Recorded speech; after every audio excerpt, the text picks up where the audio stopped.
Olá, meus amigos, tudo bem? Espero que sim. Nós voltamos hoje para mais uma aula de teologia sistemática. Estamos estudando aqui o livro do Luiz Berkoff. Não se esqueça de curtir, compartilhar.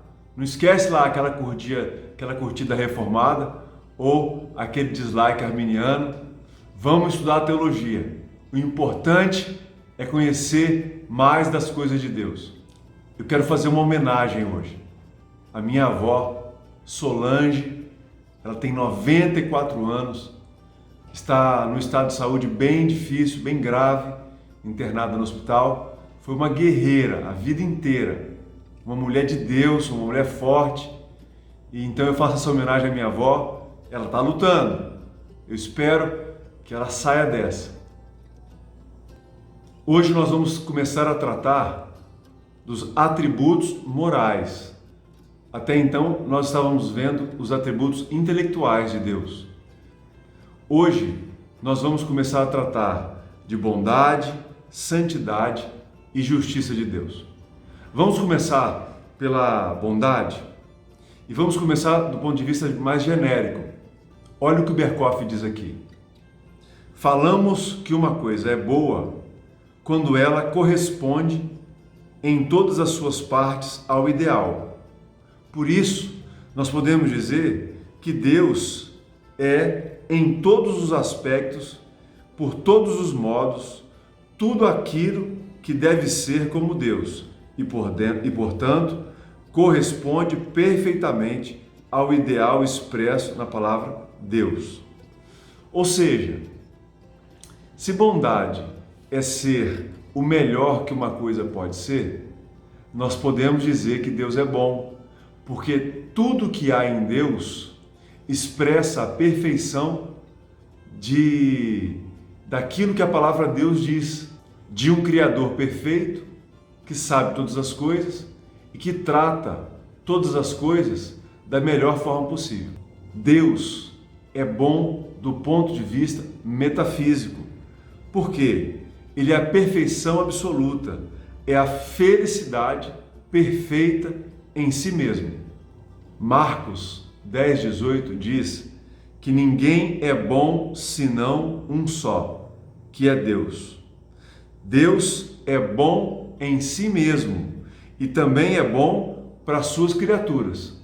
Na verdade, Deus é a fonte de todo bem. Ele é aquilo que chamamos na teologia de sumo bem. Deus é bom para as suas criaturas. Vamos tratar agora sobre o fato de Deus tratar suas criaturas da forma mais benévola e mais generosa possível. Porque, como Criador, é parte de quem Deus é tratar a sua criação com bondade. O Salmo 145 tem a expressão perfeita sobre a bondade de Deus para as criaturas. Diz assim: o Senhor é bom para todos, e as suas ternas misericórdias permeiam todas as suas obras. Em ti esperam os olhos de todos, e tu, a seu tempo, lhes dás o alimento. Abres a tua mão e satisfazes de benevolência a todos que vivem. Deus é bom. Deus é bom e trata suas criaturas com muita bondade. Se bondade é aquilo que Deus entrega às suas criaturas em geral, amor é a perfeição de Deus para com as criaturas racionais. E essa perfeição assume o caráter mais elevado. Por quê? Foi por conta do amor, como diz o texto de João, porque Deus amou o mundo de tal maneira que Ele entregou seu Filho unigênito. Então o amor, ele é entregue às criaturas racionais. Agora nós precisamos entender que o amor de Deus, ele não é direcionado diretamente às criaturas. Ele ama as criaturas porque Ele ama a si mesmo. Como as criaturas racionais, elas são obras das suas mãos, Deus as ama, porque Ele ama a sua perfeição. Deus não pode encontrar satisfação em nada que é defeituoso, que é falho, que é pequeno. Então Deus encontra satisfação em si mesmo. E na teologia oriental existia uma palavra chamada pericorese, que falava das relações intratrinitárias. Então Deus, Ele nutre amor por si mesmo nas pessoas da Trindade. E é por essa razão que Deus ama o ser humano pecador. Porque se Deus amasse o ser humano pecador em si, Ele encontraria desânimo, encontraria razões de não fazer isso, porque o ser humano, obviamente, não o busca, o ser humano pecador. Mas como Ele ama a si mesmo, Ele pode amar o pecador de forma plena, porque Ele ama a si mesmo e assim ama a sua obra criada. Diz o Berkoff aqui que nem o estado mais pecaminoso pode retirar o amor de Deus para com o pecador. Por quê? Mesmo sendo o pecador e o pecado uma abominação à santidade de Deus, Deus o ama.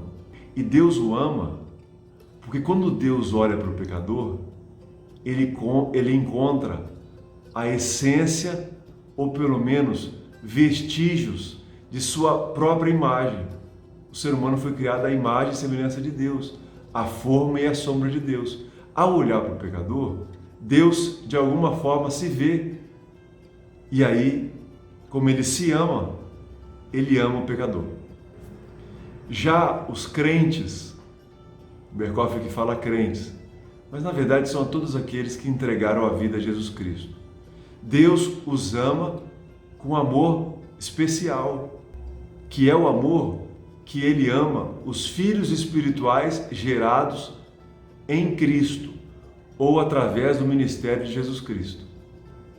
Vamos tratar agora da graça, que é um aspecto diferente do amor de Deus.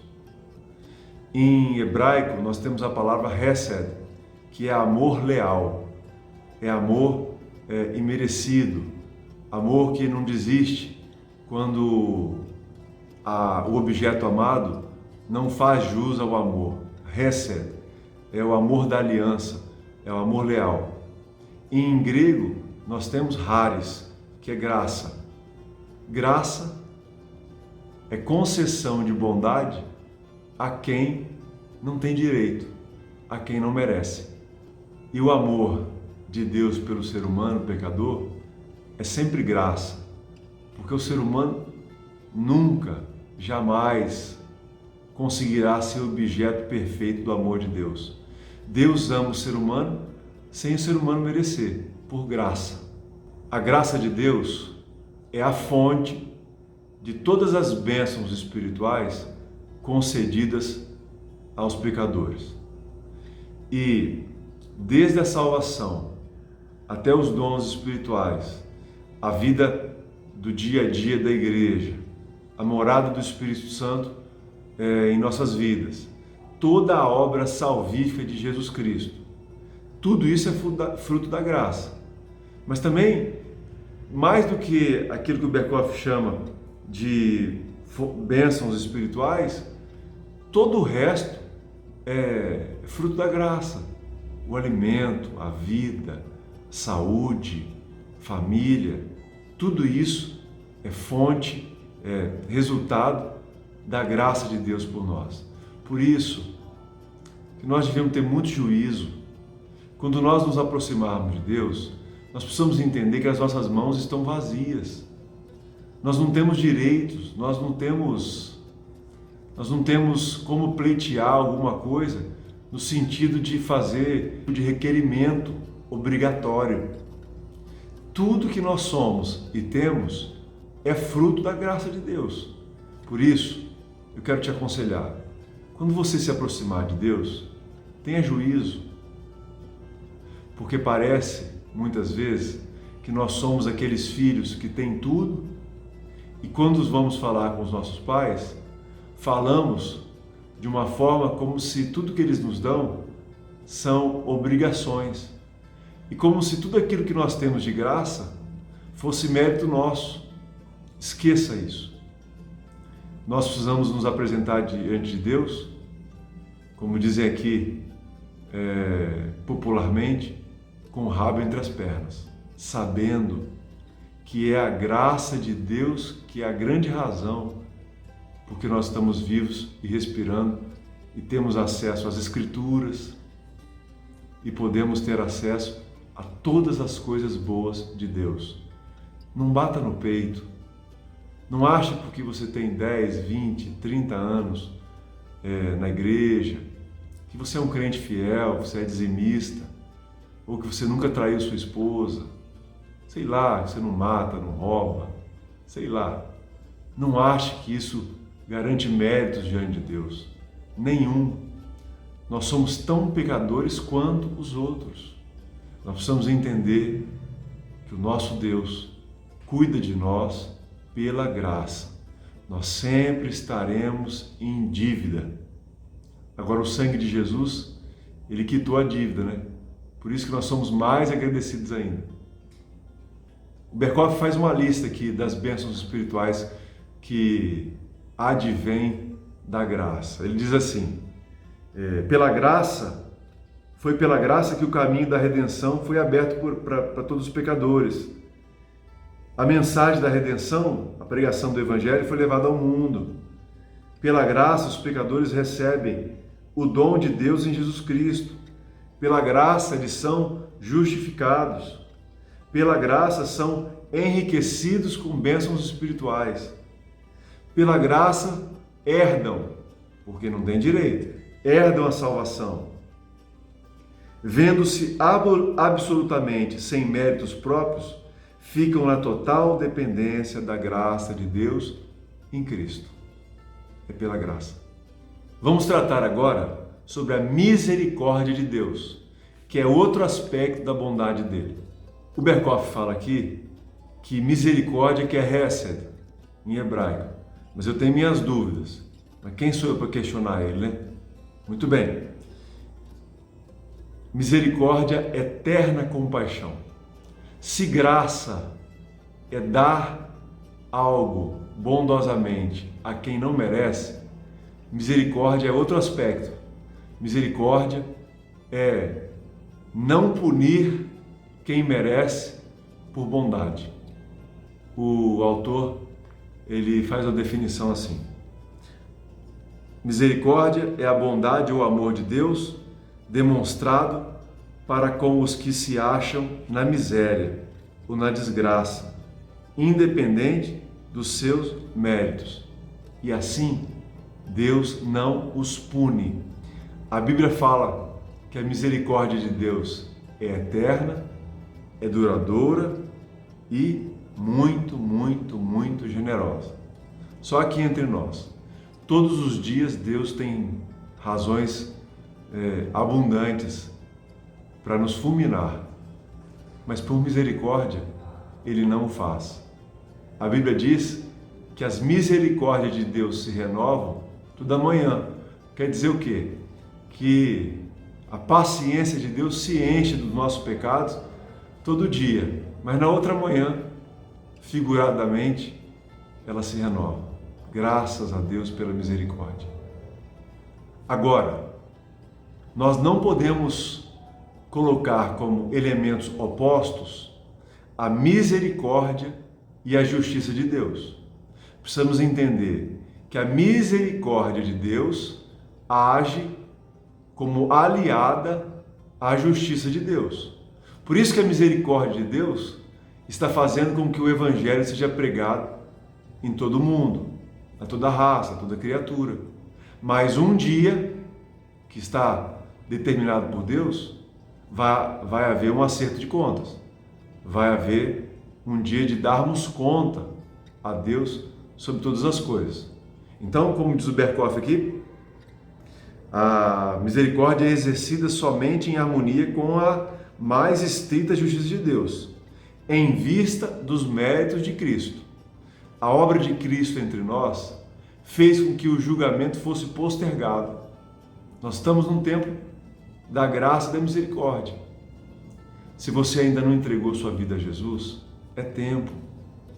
Na verdade, mais do que entregar a vida a Jesus, nós precisamos entender que Ele, em muitas pessoas, já tem feito uma obra. O que você precisa fazer é se render e entender que essa vida longe de Deus é muito terrível. Procure uma igreja, ache um lugar para que você possa desenvolver sua fé cristã. E por último, o último aspecto da bondade de Deus é a longanimidade. E é uma palavra muito interessante, porque ela é traduzida do hebraico, significa que Deus tem um rosto bem grande. Ele é lento para se irar. Podíamos chamar longanimidade de paciência. E está escrito assim aqui: Ele tolera os rebeldes e maus a despeito da sua prolongada desobediência. A paciência de Deus, a longanimidade de Deus, ela se revela no adiamento do merecido julgamento que todos nós teremos. Então, longanimidade, misericórdia, graça, amor, são aspectos da bondade. Nossa aula termina por aqui. Que bom que nós estamos estudando teologia e podemos falar de uma parte muito boa da teologia, seus atributos morais, a bondade de Deus. Não esqueça de curtir, de compartilhar. Muito obrigado por você estar comigo aqui e qualquer pergunta, escreve aí. Vou ter prazer em te responder. Outra coisa, não esquece que o crescimento em Deus, ele vai acontecendo aos poucos. Tenha paciência. Daqui a pouco você está muito ciente de que a gente não sabe nada de Deus. Mas só conhecendo, nós podemos entender que somos pequenos em conhecimento e na prática diante de Deus. Amém? De Nova Mutum, esperando a volta de Cristo, Cristo Jesus. Deus te abençoe. Grande abraço.